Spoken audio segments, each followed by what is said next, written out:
Hey friends, welcome back to my channel. This video is all about fixing the issue with game on the Steam. You are getting the error content still encrypted. So without wasting time, let's go ahead and directly proceed with the resolution.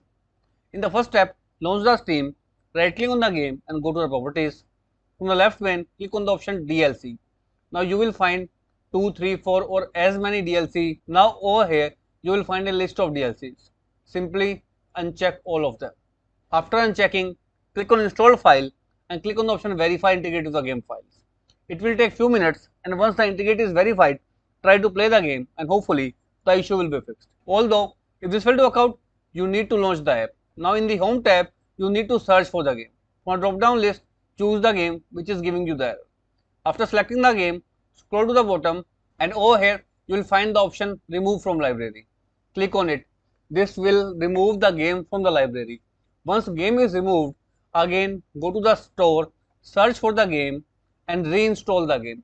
Once the game is reinstalled, again go to home, select your game and this time select the option turn off Steam update.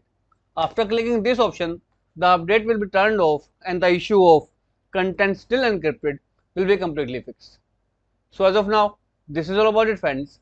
If this video works out for you, I request you to please click on the subscribe button and turn on the bell notification icon to continue receiving updates from my channel. Thank you so much friends. Thank you for watching.